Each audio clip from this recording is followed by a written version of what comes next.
Live promotion tournament live from Los Angeles. It's come down to a winner-take-all Game 5 between Team Coast and the Walking Zed for the 7th spot in the NALCS. Before we head to the Rift, I want to get your thoughts on the series so far. We got a Game 5 on our hands. Very cool. Let's start by talking about the picks and bans. It's been a long day coming out of both teams in that last game. Yeah, so I really like that Walking Zed has identified their key playmakers. So they gave a very aggressive, high-pressure mid laner to Bishu, who's been doing exceptionally well against Shifter this whole series so far. You give him Ziggs, he's going to put a lot of pressure down there, got an early turret. Also, Yuzuki has been playing phenomenal against Zion Spartan. He's won his lane multiple times now, and they said, okay, go play Kha'Zix and go carry actual team fights with that.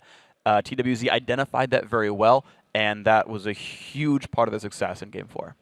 I thought it was really strange that they gave Bishu Ziggs. I felt like the other bans were kind of wasted because not only is Ziggs kind of stronger than the other champions that Coast was trying to ban out, but I think Coast's strategy coming in was he won't first pick Ziggs. We can get in our first rotation, but because TWZ was blue side, they first picked the only mid that was available for Bishu, and that ended up coming back to bite Coast because their only answer was really LeBlanc, and as you saw, LeBlanc can't farm. She had 2.5 items as the game was over, while Bishu had like 5 items. He also had a remark about the leveling of LeBlanc, or Shifter leveling LeBlanc. Yeah, Shifter, well, Link, generally he maxes W because LeBlanc has a really hard time pushing, and you lose only a little bit of kill potential while you maintain the ability to like counter push if you need it. And as you saw that game, 15, 18 minutes in the game, Shifter had barely 100 CS, whereas Bishu had 200 despite dying. So like, even though he got solo killed, that 80, like 50 CS difference that ended up making up for way more than the kill in gold.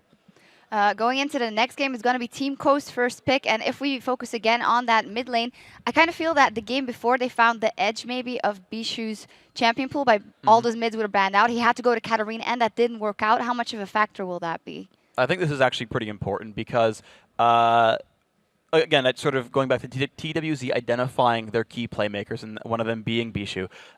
You saw when he was on Katarina. Katarina doesn't start things by herself. She needs someone else to go make that happen. And unfortunately, Kez wasn't having a very good game. Bobby Hank Hill and support were having a very good game. And so if you push Bishu back on one of those more passive or follow-up champions, you get like a first pick Ziggs in there, or you get another highly aggressive lane-sufficient champion like Syndra in there for Shifter. He can hold on, not throw away his lane, and then also continue to be that playmaker and try to hold down Bishu, who's been a key part of TWZ. A pattern I've noticed across these 4 games is not only is Zion getting kind of outlaned by Yuzuki consistently, but he's playing like really reactively. He wants to be split pushing 24/7, as you saw. Zion being Zion Spartan in this series especially is he's just splitting a lane, and yeah, he'll take some towers and he'll put a lot of pressure on that lane, but he's reacting to what TWZ is doing always. He's never the one to make the play, even though he's probably a lot of the time the strongest person on his team. And if you really want to carry your team, it's not by split pushing. That was like old school Season 1, Season 2 Hotshot GG style. Nowadays, you group, you're really strong, you're the strongest person on the team, you lead the charge, you initiate the fight, and you carry your team that way. So I don't think Zion's taking the correct approach because clearly it's not working. TWZ is grouping 5, they're taking objectives like as a team while Zion is splitting.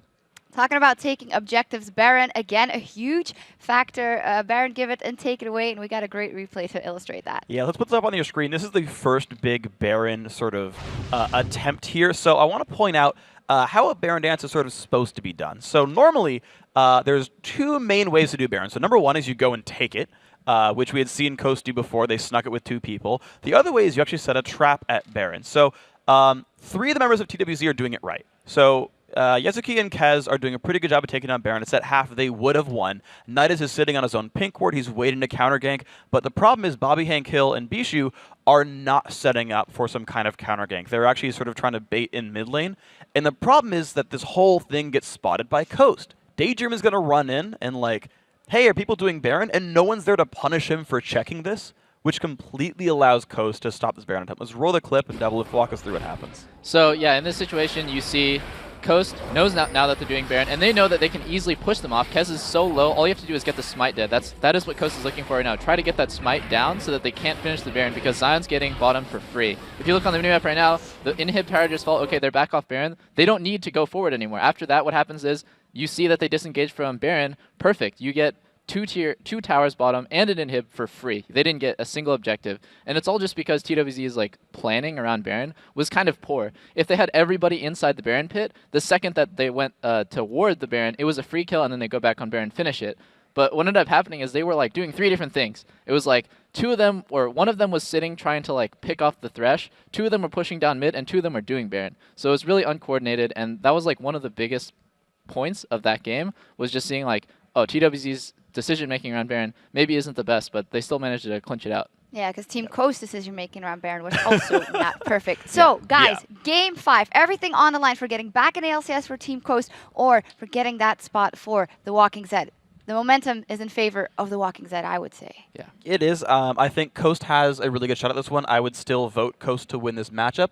I think they focus on putting Shifter on a self-sufficient lane champion, so you can just farm and be safe. I think get Zion a playmaker, probably put Nintendo on Olaf, and focus on getting WizFusion ahead. Those are the 4 points that I would take that would get Coast the win here. Yeah, definitely. I think they need to identify who really isn't carrying their weight. You know, why are they losing these games? And I think right now it's Zion. He's more of a liability than like a playmaker or like a positive force on the team for objectives at least. And it's an objective-focused meta right now. So like they need to really think about how they're going to approach this next game and try not to play so passively. I feel like they're just waiting around like, oh, just wait for Zion to take a tower and then TP in. I don't know. I feel that's such a strange way to approach the game, especially in such a high-pressure situation like this. Oh, thank you, guys. It is on to Game 5 in this decisive series. Going to be an amazing game. And I think we're going to have an amazing last game. So let's send it over to Kobe and Pastry Time at the desk. Thanks, Shocks, and what an incredible series it's been indeed. Tied at 2 wins apiece, the next team to take down a Nexus will win their way into the 2014 NALCS Spring Split. It's time for Game 5 between Team Coast and the Walking Zed. All right, so if you didn't see that last game, it was Bishu's bombs just devastating Coast. Like they said on the Analyst desk, Ziggs was a huge problem. Probably don't want to let Bishu get that one again. Also, you know, interesting little bit of trivia is that Blue Side has won all 4 games in this matchup. And that honestly doesn't surprise me that much, Kobe, just given that I think a lot of these priority picks are kind of getting through. Each team has one sort of key champion that's led the charge for their team most of the time when they've been looking to make plays here and win games. I mean, like, Ziggs is a good example in that last game. Game 3, we had Sivir coming out for WizFusion as well. I mean, even Jinx, I think, was... I can't actually remember the first week of Game 1 because it was so long ago now. But a lot of the early picks on the blue side have really determined how it's gone. So it's going to be a very interesting last draft here, especially for the Walking Zed, because they're on the red side this game. Yeah, this has been very interesting pick ban phases with so much attention paid to that mid lane. And, you know, Bishu doing a great job with working with what he does get. This time around, Ziggs definitely a highly prioritized one. So we're going to get into this last game here. Yes, we are Game 5 between these two teams here. Coast, they're going to make their way back into the LCS, and the Walking Zed want to make it there for the first time here. And these two teams, Kobe, no mucking around. Right, and they are sticking to their bans here. The last one, it's going to be the Walking Zed having to ban that Ziggs because they are not on blue side, not going to first pick it. They don't want to give it up to Shifter, and it's up to Coast to grab up the first pick. Oh, wow. Yeah, that's Nidalee Gragas, Ori the bans for Coast, Cassidy and Riven Ziggs there coming out for the Walking Zed. And I said it in the end of that last game, I love Olaf for Nintendo. I'm so glad they first picked it here. You know, you love it on Nintendo. I love it on Kez too. So that's actually going to hurt them because they don't have the Olaf coming here for TWZ this time. So it's a really good, you know, two wins there for Coast with grabbing that first pick. But meanwhile, Yuzuki had an amazing Shyvana. He was able to just constantly shove in Zion Spartan, you know, proxy farm, take away the jungle. It's exactly what I do with that champion. Yuzuki definitely well-versed in Shyvana play. I'm pretty sure they're going to give it to him. Yeah, Sivir a good pick in there as well. So 2 great first picks coming up for the Walking Zed. They'll be very happy to take both of those. Quick picks here again for Coast. Thresh plus Ahri already locked in. Yeah, you're talking about that, you know, Sivir and Shyvana double lock-in. I love that combination because, like we say, you know, Shyvana does have some problems with crowd control, but again, when you have those beefy frontliners and you speed them up with Sivir, it solves all those problems for the team fight. And as Double F's kept saying, this patch is a bit more oriented towards team fights than split pushing. One of the little changes was that minions don't, you know, afford more experience the later the game goes, so split pushing doesn't get that one champion to skyrocket in levels like it used to do. And you know, Zion, when he did come in, he was still getting chunked down. Yeah, the draft really slowing down here as well as we get deep into it. Next few picks for the Walking Zed really getting considered carefully, but they do decide on these two. We're going to have Nidus Main back on the Fiddle in support most likely, and Elise here probably for the jungle. So Fiddle support, they were happy with that one. He made a lot of very impactful plays. I'd be happy with that one as well. Easily going right back to that pick. He's going to be going up against Thresh this time. Coast have been going, again, staying with that pick over and over, Daydreaming as well. Both these supports, you have to say, they've been making plays on their respective champions. They really have. Wiz Fusion here going to get Jinx as well, the champion that brought him so much love in Game 1. And this last pick for me, Kobe, is really curious. Renekton into Shyvana is the last one. All right, so Zion is going to go for a bit more early game-oriented power. He goes with the other brother this time around. I mean, I assume it's going to be Zion there. Haven't seen a jungle Renekton in a while. No, you've seen it ever? I have. That's crazy. But yeah, it's probably going to be Zion, and that is a champion that loves to bully early. So Zion can actually play more true Zion League of Legends, where he likes to go for 1v1s. He likes to go all in, and he likes to have those heads-up duels. And when you were talking about Coast's team comps, Kobe, you wanted to see them go back to kind of their aggressive roots. They've gone here. They're really looking to be aggressive most of the time. Even Zion's champion this time around. If they ever push TWZ into the late game and it's kind of even, it's going to be trouble potentially with how tanky Shyvana is. And this last pick's getting real spicy. We're going to have to wait. Jace? Not a lot of options left for Bishu because, like we said, so many mid-focused bans in this matchup. Jace is an old-school mid-lane champion, though. Bishu put his time in on it a long time ago. So we'll have to see if he's a little bit rusty on that champion, but not only does it provide another speed boost for this very quick comp here from TWZ, but it also provides extra poke. This is a really good poke team here. Sivir's Boomerang Blade is great for under turrets, but they also have, the Shock Blast and the Cocoons from Elise. Yeah, and you mentioned Sivir, they can use the ult to disengage as well. There's lots of cute things that can happen here, but the last time we saw Bishu on a champion that we know he's not that comfortable on in Katarina, it just didn't look that good for the Walking Zed, and he's really one of the key players here for this team. So I worry a little, but again, options really restricted here by some clever drafting from Coast. So we'll see what happens, but no matter what it is, Kobe, our 5th and final game is coming up. Predictions based on just what we've seen here for the team comps, and I guess what we've seen in the series as well from these two teams. I think there's going to be some early action coming from the Elise, focused on that mid lane, because like you said, Bishu's a key playmaker, and if he's not that comfortable with Zed, or with Jace, he could have picked Zed. That would have been cute. It would have been cute, but it probably wouldn't have been optimal. If he's not that comfortable with that Jace pick, then just a little visit from an Elise early on can completely change your mid lane and change the tide of the game. Yeah, and you love talking about how Elise is so good at ganking mid, and she really is. Didn't see that a lot from, from Kez in the last game. Again, been a long day. From Kez in the last game, ganking that Ziggs, what they really would have loved to pressure, but if there's a lot of ganks coming for that Ari, it could be bad news. But we're going to get right into it here. The last game here of the day and of this series as well. It is Coast versus the Walking Zed. And this is for an LCS spot, Kobe. The start of one of these teams' professional careers and the reignition of one again. Here we go. So, it's not life and death here. If you don't get into the LCS this split, you do have the option of doing the Coke Challenger Series, which is going to be amazing this year. And then there's another split that you can requalify That's for. true. So everybody who does not qualify doesn't have to break up. There are other places you can stick around and play League competitively. But I mean, at this point on this Everybody stage, wants in, of though. course, everybody wants to go. So Coast going to kick things off. Invade here coming through, but nice little ward there from the Walking Zed. I have to say, the Walking Zed's early warding against Coast has been absolutely spectacular. They've caught out so many invades, really just had Coast's number on what they want to be doing in the early levels. And this is a rare sight, the early invade from Coast. I talked about it before earlier in the day, how people have stopped doing a lot of the early invades because supports are so intent on starting out with either a gold generating item or a Doran's item. Both supports in this game have opted for the old strat of starting out with a ton of wards. So they're gaining that early vision for their teams. They've gone for those sort of old Season 3 early invades, and it looks like they've got some really nice vision on both reds for each team here, which is pretty much classic Season 3.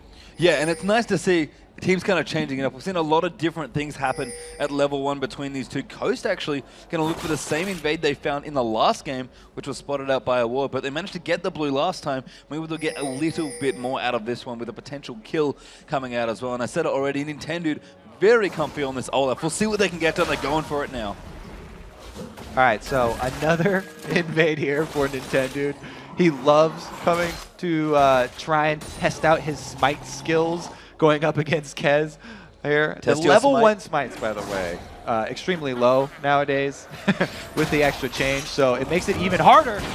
Good hook on the Kez though, death sentence moving in. There's a bit of poke there, a little love tap there coming through, and they're really fighting for this blue arc coast. All right, so keep your eyes on that golem, because it's 390 for the smite at level 1. That's really low. And both of these teams are actually ignoring the minion waves that are just bashing themselves in that bottom lane.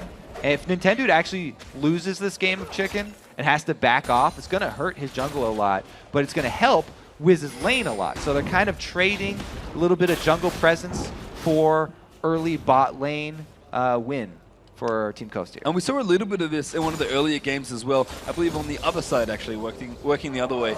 It's not a bad little bit of pressure, but it's a little awkward for Nintendo, as you mentioned. I mean, he's quite behind now to start off things here in the jungle. Kaz already finished up their first buff. Nintendo probably going to go for this red, but it's a little rough. I really want Kez to capitalize on this because they know that Nintendo is going to be super far behind. He's going to be on the red side. So if he even makes his way over to blue, then he'll be really low and he'll probably be smiteless. So if Elise can actually go over there and contest that, you can punish Nintendo for the choice that Coast made, because you need to make up for that early lead that they gave the Coast bottom lane. A big amount of damage on the Nidus. Her man gets trampled up and ignited, almost killed, but manages to flash out of the way. But the little advantage that Wiz got there really helped in that exchange. So there's a lot of push and pull here. It looks like they aren't going to make up for that early advantage bottom. Kez just went and did his own buffs. He's going to try and make Zion pay here for being aggressive on that Renekton. Oh, Cocoon just missing. Nice juke from Zion. Gonna slice, and that's on big damage actually coming through. Kez got to be so careful. Does not want to lose the double up to Zion. Going real deep. They wanted to get it. Forcing the flash out as well from Elise. That's a nice bit of pressure. Beautiful 1v2.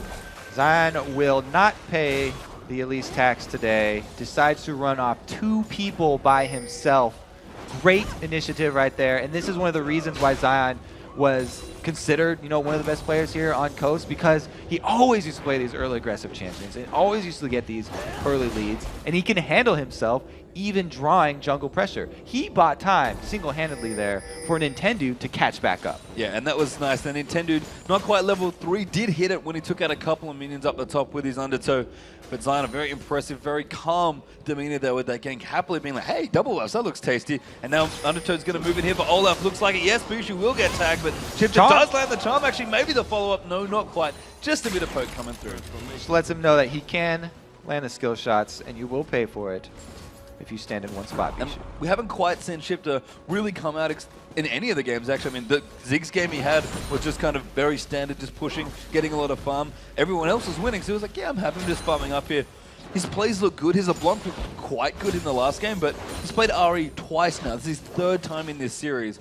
Shifters was really kind of almost hyped up as the player on this team, and I feel like it just hasn't had the impact that Bishu's had for his team. Yeah, the past couple games he has had trouble. Usually Shifter, where he gets a lot of the power from and why he has all the hype, is because when he starts roaming, he starts picking up kills in places you don't expect him to. And I think he'll have a much easier time roaming this game against the Jace than he did in the last, at least of course the last game because it was Ziggs, but even any of the other games as well. And especially with Olaf here, as well, for Nintendo. He can just cover the lanes like he loves to do here, and that gives Shifter so much room. So I like what's happening here. That was one of the biggest reasons, actually, that I wanted to see Nintendo back on Olaf.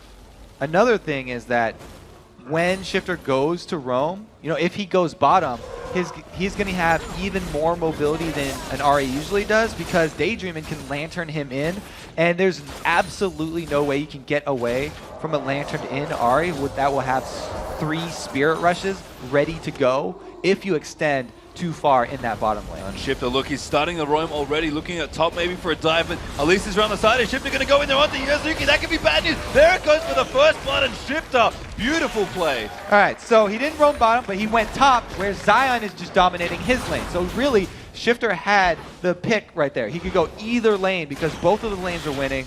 Chooses to go top. They're able to grab the kill, and there was no answer here from Kez because he was a little bit too slow there. I had a quick glance at my minimap while that was happening.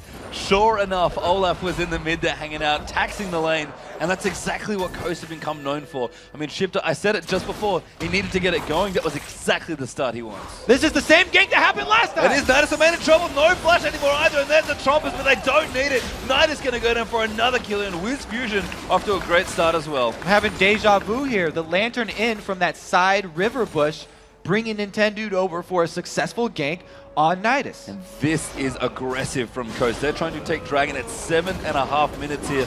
Should be able to do it by the looks of things. Again, Kobe isn't worth as much gold now early on, because based on average level, but they are going to be able to get it. That will give them control, and as you said all series, you get Dragon control, you keep on top of that, you can keep getting ahead and keep staying ahead of your opponents. We have been saying that a lot, haven't we? We're good reason. We're excited about the new patch, Pastry. The patch is great. It's a whole lot And it's of fun. working. See, you've learned too.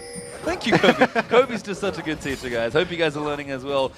Massive series already, but Coast, this is exactly the sort of start they had towards game one. This is their comfort zone for sure. Right, they're definitely accustomed to this type of start. A successful Shifter roam, then not only did Nintendo get to soak up that lane farm, but he also got the kill and Dragon down bottom. So this is pretty much the best that it could start out for Coast so far. They're getting the kills and the objectives. And I love the comfort in the champions that Coast have decided to pick here as well. Sion Spartan on that Renekton, Wiz Fusion back on Jinx. Daydream has been playing Thresh all day and playing it well, and intended on the Olaf. And Shifter, you know, Ari is one of his many champions, but clearly seems comfortable on these sort of assassin-y, roamy sort of champions. He's got a very fast lane to see Ladra. There is no messing around today. Yeah, you get first blood from mid lane, and you want to put it all into power there, it looks like. No boots, he's going to skip out on that, so it's going to make Bishu that much more cautious in his lane. And it'll probably just be Jace trying to farm up while his tier stacks. He's not got a lot of combat stats here since he has opted for the early tier. And an all-in from Ari would be extremely dangerous. I like that red side or white farming we saw there as well from the bottom lane of the Walkings there. Just the little things here to try and make this lane any better, because Wiz Fusion is massively ahead on CS Nidus getting grabbed in there as well. Great double play back in there as the Super Mega Death Rocket also comes in. Wiz Fusion needs one more, but he finds it now. Bobby hand kill. Could be in trouble. The box down in there as well. The barrier popped and landed on top of him, and a double kill for Jinx. This is horrible deja vu for the Walking Zed from game one. All right, so it started off bad for that bottom lane for the Walking Zed because of all the jungle semantics that went down at blue. Wiz Fusion decided to go to lane, got a huge lead. All right, let's just recap this fight though. That was Daydream.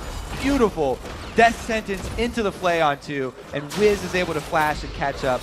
Now, he knew that he could get away after this because he'll get excited, but he doesn't have to because Daydreamin' pops level 6, down goes the box, and he's got plenty of shields left for Wiz. Yeah, had him covered there. Wiz really trusting his supporters and intended. Going to give Bishu a love tap on this Jace. Farming well, and Bishu almost always does so. He's got great mechanics, and he's always plays safe, known as a kind of a defensive mid lane player.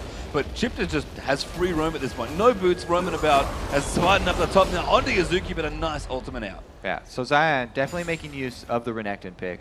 Because it has the early bullying potential, he doesn't want to let that Shyvana into the lane, and especially since they already spent the time and resources to have that early roam from Shifter, he's going to try and make as much out of this as possible. And I have to ask you, Kobe, you know, as a jungler, where's Kez in all this? He's the aggressive ganking jungler in this game. Right now he's trying to chase an Olaf out of his own jungle. He lands a cocoon and does get the ghost. And Nintendo there just going to pop his ghost away. Doesn't use his ultimate, doesn't think he needs it right now.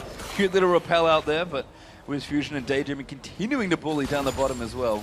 Okay, but back to your point, Kez, you know, when your lanes are all losing like that, it is fairly difficult. His first gank was unsuccessful on Zion. He had to burn his flash to run away from that gank. So he got set behind pretty early there. Oh, Nintendo going to come in. The science button almost doesn't need the help, but Nintendo's like, yeah, man, I'll secure it. I got you, don't worry. Going to look to pressure this turret up as well. Can't quite get it.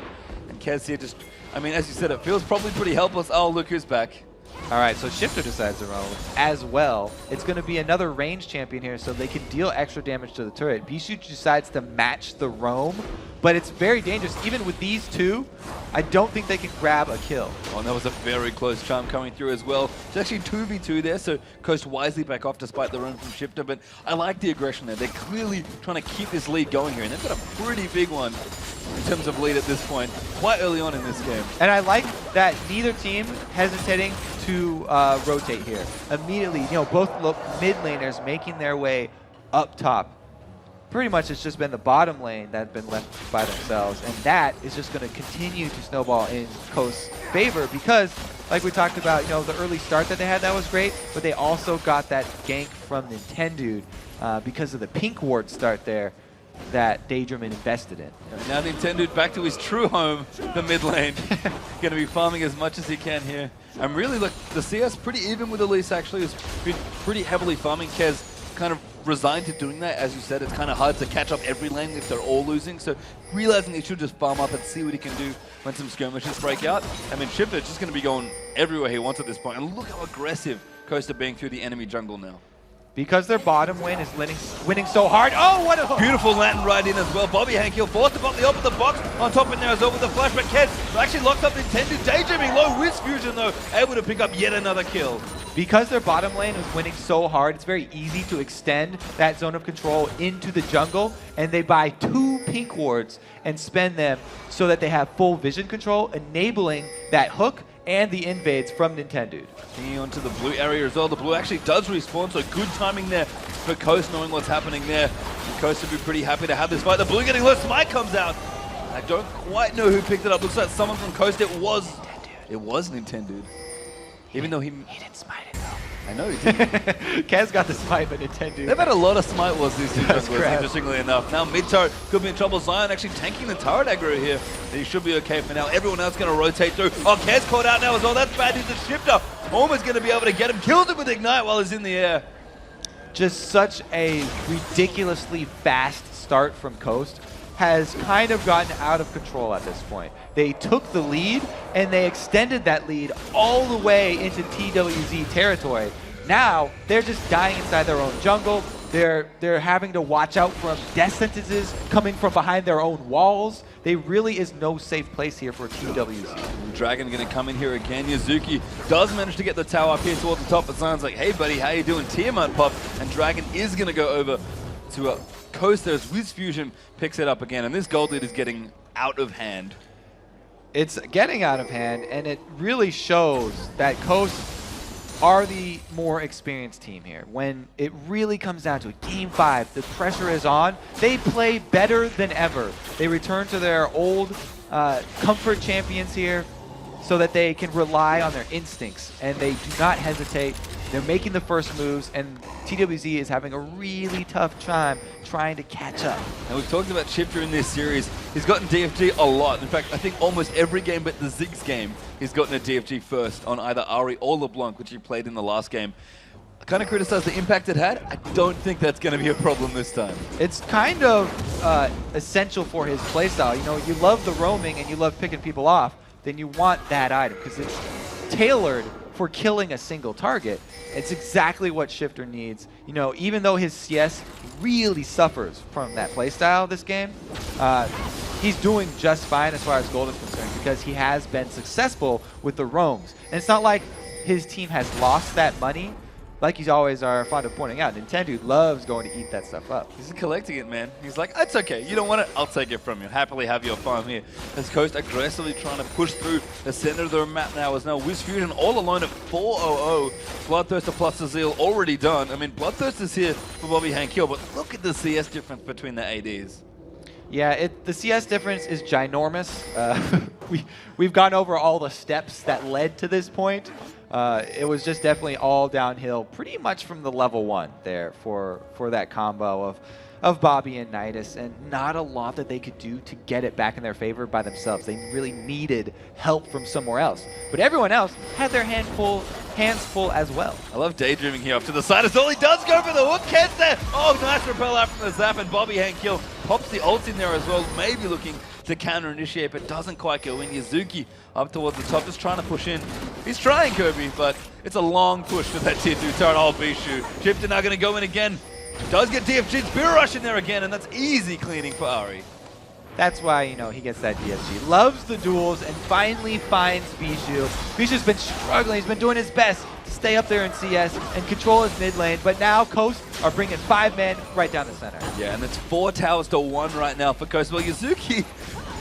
So what you could do if you can't fight Team Coast 5-on-5 or 4-on-5 at your turret is go all the way back and sabotage their minion line. So if the minions don't get to that turret, the turret's going to have more armor. All that Coast have to do, though, rotate to a different lane. And they do just that here. 5 turrets and counting now for Team Coast as the Walking Zed are really up against it here in this one. 8,000 gold and counting in the hole for them here. Shifter even going to take away the white here. Collect himself a bit of extra gold.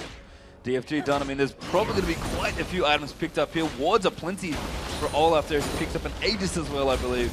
I mean, not massive purchases coming out, but it's still so early in the game that those items aren't quite coming yet.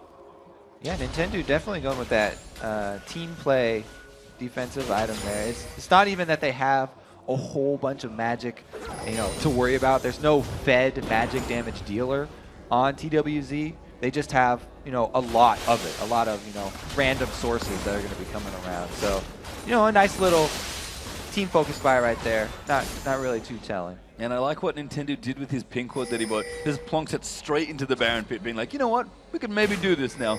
Feeling pretty confident, feeling his team ahead enough that he could get that done. Well, exactly what you want to do in competitive league after you get the early edge is, of course, extend your vision control. So they're trying to do just that. A little bit tougher here in this season because of the limited pink wards and sweepers. And I love that Coast are almost taking Double Lift's advice. They're grouping more now as a team, just pushing down objectives together. Yeah, Shifters off to a side lane, maybe pushing some up, making some pressure, but someone can be there quickly and they're sticking together. There's no more super split pushing happening. Yeah, Shifter, he's looking for the repeat kills on Bishu because he knows he burned the summoners in the last engage.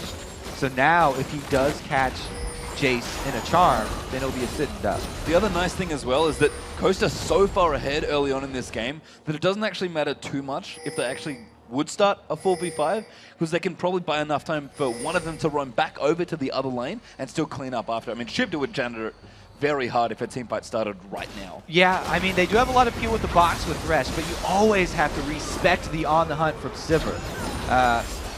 Actually coming out pretty early here. Yeah, Bobby and Gil popped it already. Never mind then. I mean, that won't be up for long. It's unfortunately, it almost has to be used just to rotate between the sections of the lanes now. I mean, Coast are doing a beautiful job rotating back and forth. There's one thing, Kobe, I think you can learn by looking at this series. Both teams at different points in this series rotated beautifully. There's so much going on. There's only a few more seconds here. It looks like Shifter is going to be left alone with this turret in mid lane. And instead of, you know, trying to force that 5-on-4 up top, they decide to again make the rotation, lose a little bit more damage on the turret. If they just keep repeating this process, Coast will slowly be rewarded with a turret destruction. And just so much early game pressure here from Coast. Really came out of the gates blazing here in this one. Exactly what you wanted to see them do, Kobe. Fiddle pretty far out there. He's low, the knocker does come in, not quite dead yet, but they really want the kill. And Woo's Future's going to pick it up. Now Daydream gets the hook, kind of baiting the rest of the Walking Dead, and now Zion on top of it as well. There's the kill from Intended as he axes Sivir right in the back. And Shifter, he's chilling, hanging in the mid. You're just complimenting them on their rotations. That was some pretty poor positioning there. Fiddle is an extremely squishy champion. Support Fiddle does not want to be on the front lines. Wiz does get cocooned right there, though. Coast coming in, going to do a good chunk of damage to that inhibitor turret hanging out in the mid. I mean, this game is almost a shutout here for Coast, though. It's 10-0 in kills, 1 turret for the Walking Zed to try and keep them in, but they've got nothing else. They've barely got their own buffs, let alone the Dragon. Yeah, like I said, it was just such a fast start from Coast, and they never let up. That there's really been every member of TWZ asking for help, but they only have 5 members on their team, and they really needed like a 6th man in this game. I mean, unfortunately, Minions are doing all they can, Kobe, but they can't quite push this far. I mean, the Walking Dead, they're going to turtle as much as they can. Absolutely no way they'll give up here in this spot, and credit to them for that. But it looks dire for them at this point. 10,000 gold and a little bit more on top of that here for Coast. Already 21.5 minutes into this game. Coast have really got to be feeling this one. If Coast do not win this one and don't get back into the LCS, then they will probably never hear the end of it, because a lot of the other teams will be very, very surprised, as you should be. It's pretty much they just have to go siege up now. They don't have the best sieging team, though. So it's at this point that TWZ are still holding on to threads of hope, and they just have to siege up inside their inhibitor turret line and wait for, you know, maybe another 15 minutes at least, trying to farm up and concede pretty much the rest of the map. Shouldn't be doing this, though. They're really kind of moving a little too far forward, rotating awkwardly between their own lanes. Thankfully, Bishu able to get away. Fiddle again off to the side. Level 7. Zion Spider's going to find somebody. He gets Yazuki there, and Shyvana who's going to get away. The hook missing though, but there's the flash stun. He wants to kill, forcing Nidus to flash out of the way, but Fiddle's got a long way to run, gets himself zapped up, and that's going to be just another kill. So that's the problem. If you don't turtle up inside your inhibitor turret line, then it's going to make things pretty much impossible for your team to come back here, because now not only are they down so much gold, but also down their main source of crowd control, and this opens it up for a Coast dive under turret. I mean, the saving grace here is that Fiddle's back pretty quickly here with the death numbers being low, but Coast is going to get some damage here onto the turret. Box that popped actually, maybe going after Yazuki. There's Wiz Fusion's going to pick up the turret. That's all they want. They can disengage now. Bobby Hankill's popping the ultimate, but they got a long way to run to catch Coast. Yeah, now that door is wide open into the TWZ base, and Coast just have to heal up before picking their next fight. They've already got vision control on Baron, and they've already got that inhibitor turret down. So they've got the options open for them. Their end game plan just got real easy here. All they have to do is survive this last little onslaught. If they can get back to base for that one heal, then they should be able to make the final push. Yeah, I mean, they can give up this turret if they really want, but they're happy just to kind of stand here and take it. They've got so much gold ahead of the Walking Dead at this point that they're pretty comfortable. Oh, they just go want in. to fight! They're trying to get Shyvana. The Chompers down as well. Damage coming through, and Shyvana will get picked up as Wiz Fusion hits off in the Super Mega Death Organ. Now Nidus, level 7 Fiddle, looks very fragile under Coast, and they're going to storm down the middle. All right, now it's definitely pretty much a clear path here for Coast. Run right down the mid through the inhibitor and probably just finish the game. It's so early though that actually death timer's not that long. So Shyvana and Fiddles will be back up. Maybe we're gonna have to see another inhibitor go down first. I mean, Kobe, you were talking about Coast needing to go back and heal. Walking Dead clearly chasing a couple of exit kills in there. They just turned around and fought them. We're like, go. It was a beautiful catch right there. And being able to chunk down that tank from TWZ so early means that they have a time to engage. I mean, Zion goes in, he gets up the stun to set up the flame choppers, and then Shifter goes in to capitalize. They don't extend too far chasing this. They just take the easy kill onto the support, and then you know, the inhibitor objective finally making that recall available to them and returning to base. And how different does Zion Spartan look on a more aggressive champion like Renekton? He's really just able to make plays like that, like we just saw under that turret. And I mean, Coast, I said it at the start of this game and in their picks, this is just comfort champions aplenty for this team, and it shows. They're really just like, you know what? It's our last game here. We need to win to get back into the LCS, and they're playing like they want to win. It really does help with the nerves in the high-pressure games like this. Everyone keeps talking about how important it is to have these experience on LAN and experience on high-pressure championship games. This is pretty much a championship game. Getting into the LCS is worth a lot. So going back to your comfort champions only helps with that, and it really shows here. Coast have not been hesitating, and they've really been just playing pretty much from instinct. Yeah, I mean, it almost felt like it took a couple games for Coast to really warm up again, but they've really brought it here when it counts here in this last game. And the Walking Dead are going to try and defend as best they can. I like the decision to just not take Baron, by the way, just to stay safe. I wasn't even going to mention it. That's why after they got the first inhibitor, I was like, okay, it'll probably take another inhibitor, not a Baron fight, because those are very treacherous. And if there's something that will get TWZ back in the game, it's a Baron steal.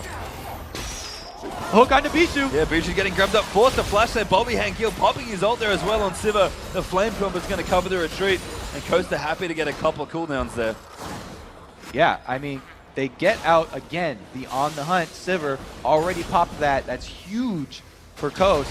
Zion, a beast over on the mid lane here, is drawing a lot of attention, allowing those few stray hits here for the bottom lane push. I mean, Zion Spartan, does love to split push. He's kind of been leashed a little by his team. He's like, dude, play Renekton, just play aggressive, be yourself. But he can't help himself in this situation. He's like, I can kind of split push and draw them away, and Coast are going to come and do as much damage as they can to this turret. Nice spell shield, though, from Bobby Henkiel. All right, so he's going to block the Orbital Deception. It wasn't like a charm that was going to mean his full death, but a nice chunk of damage there does get blocked. They're making very slow work of this turret because they don't want to overextend. There still is the possibility of a Cocoon under turret or a Fear under turret. And Coast, while they have a commanding lead, this game is for all the marbles. Yeah, and they go in here again. Daydreaming finds Kez there. Bumps the box up as well. They get the inhibitor tower. That's kind of all they want. And they'll be okay. Intended, got to be careful. But everyone from Coast once again backs away. Siveralt not up yet. Bobby Henkiel already used it. And that's another easy getaway for Team Coast. Again, not wanting to risk it. So they're not going to overstay their welcome. Take the blue that's already pink warded. So they have the confidence that they're not going to be snuck up upon by Kez, and they're easily going to take this dragon as well. Another open inhib, another dragon there. That's 4 for 4 on dragons there for Coast. Bobby Henkiel, a little bit of retribution, gets his red. Or maybe the first time in this one. Consolation prize, I guess. Yeah, absolutely. I mean, he'll take whatever you can get at this point if you're TWZ. But Coast probably looking very happily, very hungrily at that bottom inhibitor that's now open. Nidus here, going to check Baron. Responsibly will try and ward the area just so they know in case it's being done, but I don't think Coast are particularly interested right now. I mean, that's worth shouting out right there, because that was a dangerous mission he just went on. Blindly going over there to try and ward the Baron area. He does get the wards down, and they have vision, but Coast, again, they don't want to go for that because the open objective of the inhibitor is not bite back, whereas Baron definitely has the potential to turn it around. And I love that Zion Spartan just can't help himself now. He started to split push once again. I mean, it's actually a pretty good spot to pressure in this situation because the rest of Coast are going to be down the bottom pushing there. He's pretty safe to just hang out in the top lane and push this out, but I think Coast wouldn't do this unless they were this far ahead. We're actually, doing the tri-lane push here, the 1-2-2 push. That's basically, only you can do that if you win all of your lanes, push all 3 at the same time, and they've decided actually to collapse here. Now they've got 2 inhibitors that they have to make work of before they really go all in. And this is just a horrible choice for the Walking Zed to have to make. They're either going to have to lose him in Hibs or really take a fight here. Bishu back in base, so if Coast want to rush in now, they can. So if you're TWZ, you have to make a decision right now before you already lose the inhibitors. Are you going to fight without a turret, or are you going to give up both inhibitors and then just try and wait it out even longer? Bishu going to get hooked there. That's a beautiful move from Daydream, and Wiz Fusion going to pick up that kill, and that's 1 inhibitor down. The rest of the base probably going to be put in ruins here as well. That's at least 2 inhibs. No, that's what you can't do. Hesitate in no man's land and get hooked! Daydreaming so good with Thresh there, just landing death sentence after death sentence, and Coast are going to move in for maybe at least a Nexus turret here. That's why you got to make up your mind early about this and follow through with the decision, because that's the game here. Coast are running on Nexus turrets. Coast really feeling themselves. Now Nidus going to try and make it with the Crowstorm. He takes so much damage from Nintendo, but Bobby Henkiel will get the kill there, and that's a nice little present for Sivir. But Coast still moving in. Unanswered kill right there, but the Nexus turret is no more. Nidus very low, blown up by Shifter. And there's Lantern Stone. Now Wiz Fusion going to ride it out one more time. They're not dead yet, but the Walking Zed bleeding all over their base right now. They're still limping around, that's for sure. They got home guards, which will help a little bit with that base defense.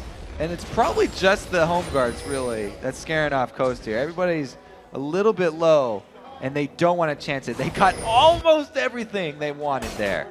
Double inhibs and double Nexus turrets. At this point, it finally does become a little bit safe to go over there and do a slow Baron, because there's so much pressure on the TWZ base. Once those minion waves from the mid and bottom lane get inside the base and you have vision, you know that TWZ are going to have to defend it because their Nexus is exposed right now. Is Fusion going to pick up his red buff now? And I mean, they're probably going to wander over to Baron, as you mentioned, Kobe. I just want to highlight yet again, just Coast have so many things on this map. 10-1 in turrets, 16-1 in kills. I did just realize the Walking Zed finally got a kill there with Bobby Henkiel picking up the first one. Now, the only thing about rushing down for the Nexus is that you do have to worry about home guards. That's pretty much it, because, the turrets are all down. all you have to worry about is getting really close to that fountain, because when you have that home guard, so you can get out of combat, you know, regen up real quick and come out very speedy. Have to commend the players, looking pretty calm as I glance down there. I mean, given how far behind the Walking Zed are, I would expect to see a little bit more dejection on their faces, but everyone's pretty serious here. Just really wants to play this game out. I mean, the Walking Zed, they'll keep playing here, but it is very tricky to win from this spot. Not impossible, Kobe, but very, very hard. And the Coast, they're going to move in now, try and clean this one out, and reclaim their LCS spot here in Spring. All right, in come the first wave of super minions. And Coast aren't pushing it too hard. It's allowing TWZ to slowly clear out these waves, and they're not making much headway. No, and Coast, I think maybe you want to think a little bit more about the Baron. A little eager perhaps to try and push in aggressively and win. Baron would kind of ensure that the next team fight they started would probably be very much in their favor. What I would have liked for them is a couple more wards dropped along the path. It looks, okay, they've got a pretty good path of wards set up here. So when TWZ come, if they decide to actually extend out of the base, Coast would have full vision. And because there's 2 inhibitors down, like we said, you're not going to try it. And Coast are able to get that Baron for free. Nice decision there from Coast. Kind of realizing that, you know what, probably want to take this Baron here. So they pick up their first Baron of the game now, and it's probably going to be the last one here in this one, Kobe. Again, not over yet, but Coast poised to take a 5th and final game here. Because the inhibitors have been reducing you the 4-minute spawn time, though, that means they might have to, they're probably going to have to kill another round of inhibitors here. Probably, I mean, they'll definitely have to win a fight against the Walking Dead to take it here. There's no sort of rushing, just kind of cheese your base and go from there. They're going to have to win a legitimate team fight here. The only problem is it's very unfair right now, given how big the lead for Coast is. I mean, we're almost up to 20,000 gold ahead, Kobe, and Baron buff here. Not exactly a fair fight. No, not at all. But TWZ did score 1 kill. They're on the scoreboard here. Yazuki needs to recall very quickly here because they see him in the bottom lane, and they are killing the second round of inhibitors. I mean, this inhib's going to go. The second one should go here as well. Yazuki going back now on Shyvana, but Coast are going to be able to clean this up pretty quickly here. And the Walking Dead, they don't have many options left. I don't think any of them are good either. That's a lot of damage onto Elise as well. Coast going to move in, looks for the final time here. Yazuki dumping onto Wiz Fusion, but it's nowhere near enough, as that's an easy kill for Zion Spartan. And they kind of only need the one. They're going to dive through Coast. Looks like they're going to be able to make it here. Bishu gets absolutely cleaned out as Thresh gets that last kill. Here's going to go down here as well. Legendary for Wiz Fusion to close it out. And Team Coast, congratulations, back into the LCS. What a way for Coast to finish this series off. A convincing fashion right there. They took it all the way to 5 games and turned up the pressure right there. Everybody was on the edge of their seats, but man, did they finish that one out in a dominating fashion. And I like that they really finished how they started. Looking aggressive, wanting to move forward, and just playing to their strengths. And they look, when they're ahead, Kobe, they look so good. Coast really a team that play with a lot of pace, with a lot of flair.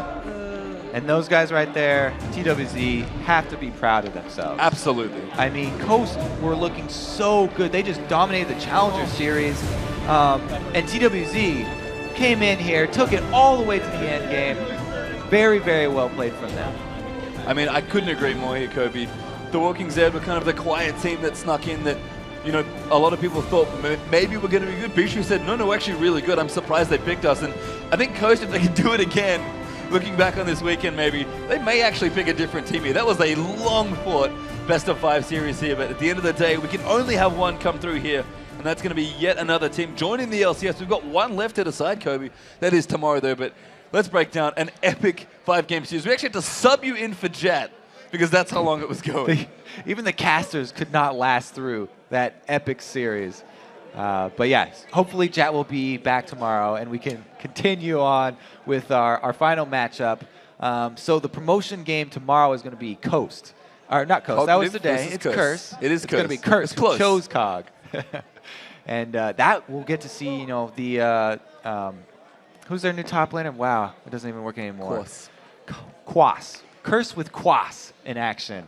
That's definitely going to be exciting. But man, today it was definitely action-packed. It was. A couple of sets of casters running through here, and Coast ended out in an epic fashion. Yeah, I mean, you can kind of hear the audience has thinned out a little here in the studio. Had a couple of delays to kick things off, unfortunately, but it's been a fantastic day of League of Legends.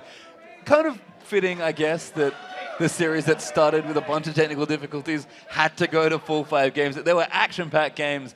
And again, congratulations to Coast, but really well played to the Walking Zed. They looked so good there.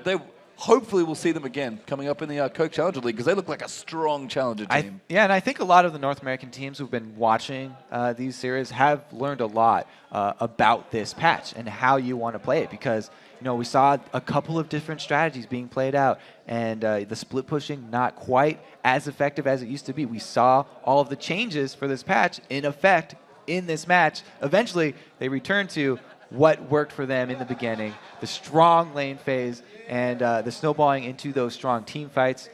Pretty much they ended the game, controlling all lanes and with the tri-push. Yeah, I mean, again, good to see Nintendo back on Olaf. Good to see Shifter really playing to his form that we kind of expect him to play here. But, I mean, both teams played absolutely spectacularly. And Kobe, my question for tomorrow is, how many Ziggs bans are we going to see? All right, this guy slowly crept up through this weekend. Ziggs definitely either going to be first picked or banned away probably for the remainder of the tournament. It's definitely had a high impact, no matter whose hands he's been thrown into. All right, so we're going to send it down to the stage where Shox is standing by with Team Coast, who have just clinched their spot in the 2014 NALCS Spring Split. Take it away, Shox. Thank you very much, Pastry Time. First off, congratulations, guys. Amazing performance. It was a thriller. 5 games. What's going through your head right now? My teacher would be proud of me, that's for sure. Can you walk me through the 5 games? Because very convincing in game 1, but then the 2 games where they found your weak spots. Yeah, typically in a 5-game set, teams can tilt really easily if they lose the first game, but after the first game, which we won really convincingly, there was a long pause, and the Walking Zed took advantage of that. They reset, they got back in a good mental state, and they thought, what can we do? And they realized that we invaded their red buff, so they were waiting next time, and they got 2 of us there, and that's when they started turning around the momentum, and they started doing well too. They had some really good plays. Yuzuki, he's a great top laner. He played really well today. He was amazing on that Kha'Zix, and yeah. You're very excited. Can you tell me a little bit more about that matchup? Because it seemed that that was one of the things, your performance, that just made your team win it. I didn't really do anything spectacular. I just kind of didn't die, and I'm just hey guys, I'm farming the minions. I'm just kind of playing PvE here. I'm just killing creeps, 2 levels up on everybody, and the rest of my team just wins the game for me. So I'm just kind of yeah, I farmed, I didn't die, and did my job as a top laner. And yeah, Shifter did really good. Wiz Fusion did really good, showing why we decided to pick him up. And yeah, I'm really proud of my team right now. Is there anything you want to say to your fans that stuck by you 5 games? Thank you guys for cheering for us till the very end. I know it looked pretty grim. We were down 2-2, and we ended up making it back with a convincing 5th game. And yeah, I just want to thank my teammates the most because they didn't give up either, and we ended up making it back. Give it up for Team Coast, guys. Congratulations once again. Good luck in the NA LCS in just a couple of weeks. And now for more on Team Coast's long day in the Rift, clawing their way to a 3-2 win. Let's send it over to the guys at the Analyst desk. Thank you very much, Shox. And gentlemen, this was a tough series, but at the end of the day, Coast managed to ride the wave and pull out a victory and put themselves back into the LCS. We did say the LCS was a bit easier to understand. Win and you're in, and they were able to find that. But in 5 games, it looked like it was a little tough for them. It really was, and it really came down, I think, a lot to individual plays. And now, first of all, Scumbag Zion. Support makes all the plays, gives credit to the AD carry. Daydreamin' was so good in that last game, landing a lot of really clutch hooks, making so many of those plays, forcing the Olaf ganks. If there was one player that was MVP of that series, it was Daydreamin'. The dude played out of his mind great. Yeah, and I think Wiz Fusion is really good, and he played spectacularly across the series. But you have to hand it really to Nintendo for counter-ganking every one of Corkez's ganks. Like you saw, even in the first game and throughout the whole series, anytime Corkez would try to gank the duo, Nintendo's jungle senses would go off and he would counter-gank. And he was just really smart in his map movements as a jungler. And it got Wiz Fusion rolling, and as soon as you get rolling on Jinx, you're just going to snowball and win the game. It really was mentioned by the commentators as well. Kobe, even Jat when he was up there said it, and Pastry Time. the comfort picks for these guys, you saw it when they were on it. The little nuances came out that you would do on a champion you played for years, and it's really what escalated some of those games for him. Exactly, and the thing that really hurt Walking Zed here was Bishu's champion pool. In the second and third game that they lost, games 3 and games 5, he was on Katarina and couldn't make any plays. Was on kind of one of his lower tier picks, and then in game 5, he was there on Jace. So most of these games, Coast spent most of their bans banning out Bishu, getting rid of Nidalee and Gragas every single time, getting rid of Orianna a couple times there as well, and then forcing the ban on Ziggs in game 5 so that you've got low-impact mid laners for Bishu, who is performing really well. And that's honestly the difference between, like an LCS level top-tier mid like Shifter and Bishu, who's really good, and he played well. Honestly, he held up his own against Shifter. It was really surprising. But Shifter cannot be banned out while Bishu can, and that's a really big thing. Like, half the game is picks, and if you can just easily be taken out and made irrelevant throughout the series by good bans, that's a huge problem that they should have fixed before they got into relegation. All right, gentlemen, thank you very much. We're going to send it back over to Pastry Time and Kobe to wrap up Day 2, the North American Spring Tournament, and preview all the action coming up tomorrow. Thanks, Riven. I honestly couldn't agree more with just how well everybody played, but Daydreaming, Kobe, just looking so good. I think I have to agree with Freak on that one. It was hook after hook after hook. It was, and now that we've locked in another LCS team, let's take a look at the league roster. Team Coast joins Cloud9, XDG, Team Solo Mid, Dignitas, and Counter Logic Gaming, as well as EG, who qualified yesterday as members of the North American Spring Split. And once again, we do have to congratulate Coast. They've gotten into the LCS once again. Very, very close right there, down to the line, and I'm sure they're all relieved. And coming up tomorrow, we wrap up the Battle of the Atlantic as the league's top teams throw down with the title on the line. Meteos and Cloud9 face off against XPeke and Fnatic. Then it's the final matchup in the Spring Promotion Tournament as Curse looks to win their way back into the LCS as they take on Cognitive. Day 3 of our coverage kicks off with the Battle of the Atlantic on Sunday at 11 a.m. Pacific, 8 p.m. Central European Time. And that does it for Day 2 in our new studio. Congratulations to Team Coast. I want to give a special thanks to Double It for hanging out all day on the analyst desk. Now for myself, Jat, Shox, Riv, Kobe, Freak, and the entire broadcast crew, thanks for watching, and we'll see you back here tomorrow.